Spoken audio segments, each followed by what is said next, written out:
तो दोस्तों बड़ी बड़ी अपडेट आपके सामने मैं लेकर आ चुका हूं और डिटेल्स के साथ एक एक चीज़ों को हम समझेंगे, समझने की कोशिश करेंगे कि दुनिया में आखिर चल क्या रहा है।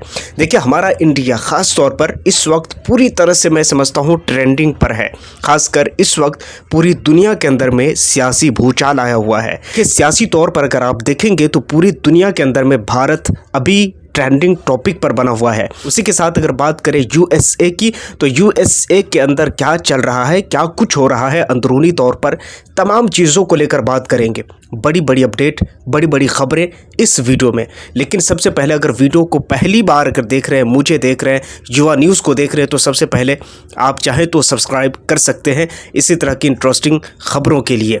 सबसे पहले अगर हम बात करें तो अभी फ़िलहाल इंडिया और यूएसए को लेकर के बड़ी अपडेट जो कि मैंने पहले भी दिया था, लेकिन इस चीज़ को खुल करके अभी मैं इस चीज़ पर चाहूँगा कि थोड़ी सी मैं इस चीज़ को जो चल रहा है उस चीज़ को मैं आपको समझाऊँ। देखिए, कुछ ऐसे शिकवे गिले हमारे देश के प्रधानमंत्री से भी है, क्योंकि जब आप अगर किसी भी कौम, किसी भी समाज, अगर आप लीडर होते हैं तो लीडर का काम सिर्फ अपनी ज़ाती व्यक्तिगत रूप से उसका प्रतिनिधित्व नहीं होता। वो पूरे समाज, पूरे गांव, पूरे देश, अगर देश का है तो अगर डिस्ट्रिक्ट, जो भी है एवरीथिंग, उन तमाम चीज़ों का प्रतिनिधित्व करना ये उनके ऊपर जिम्मेदारी बनती है। अब जिस तरह ट्रंप ने हमारे देश यानी भारत के ऊपर टैरिफ लगाया, उसके बाद से हमारे देश के प्रधानमंत्री मोदी का जवाब क्या रहा उस चीज़ को भी हम समझेंगे। 3-4 रोज़ पहले व्हाइट हाउस अमेरिका के अंदर में डोनाल्ड ट्रंप का एक प्रेस कॉन्फ्रेंस होता है जिसमें उनसे सवाल किया जाता है और पूछा जाता है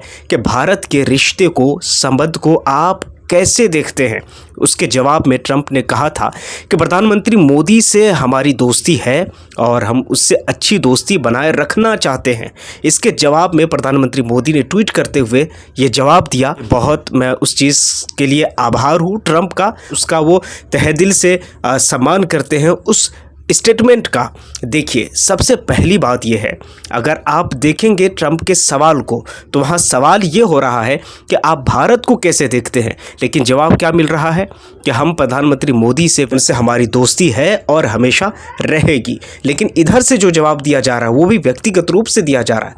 अब आप सोच कर देखिए, सारी चीज़ों को देखने के बाद मुझे ऐसा लगता है कि ये दो भाइयों की लड़ाई है, लेकिन इन दो भाइयों की लड़ाई में मोहल्ले वाले परेशान हैं।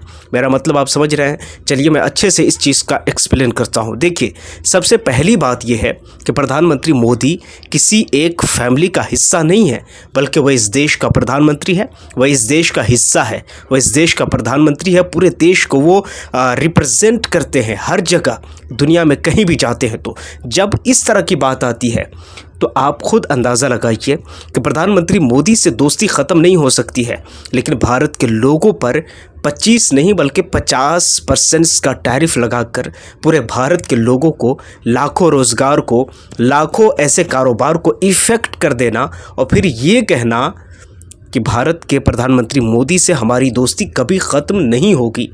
ये अजीब सी मन चली वाली बातें हैं और ये अजीब सी मजाक है दोस्तों।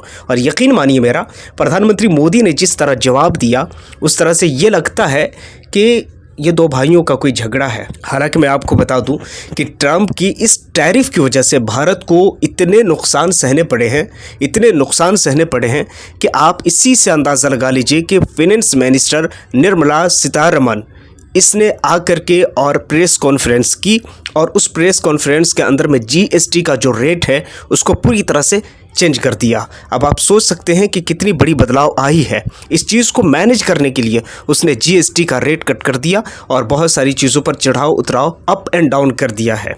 आप समझ गए होंगे कि मैं क्या कहना चाहता हूँ। चलिए, ये तो हो गई आज की इम्पोर्टेंट खबर। दूसरी खबर की तरफ आते हैं और उस पर भी पूरी तरह से हम समझने की कोशिश करते हैं। देखिए, गज़ा की हालत क्या है इस वक्त। गज़ा की हालत ऐसी बन चुकी है कि वहाँ हर एक आदमी परेशान है।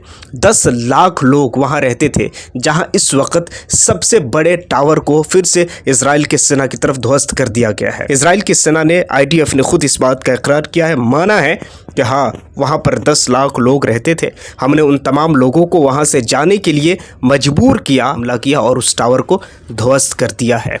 सोच कर देखिए ज़रा दोस्तों, ये क्या हो रहा है। पूरी दुनिया के नज़रों के सामने ये सब कुछ हो रहा है। ये कोई 1949 में नहीं हो रहा है, ये कोई 30 या 32 में नहीं हो रहा है, ये कोई 1856 या 1857-58 में नहीं हो रहा है, ये 2025 में हो रहा है। और आप अंदाज़ा लगाइए कि इतना बड़ा कर्मकांड इज़राइल कर रहा है, लेकिन इसके बावजूद भी पूरी दुनिया की नींद खुल नहीं रही है। हमारे भारत के एक स्पीकर है, उसने एक बात कही थी कि गज़ा का जो भी माहौल है वो हम लोगों की इंसानियत को टेस्ट करने के लिए है कि हम कितने इंसान हैं।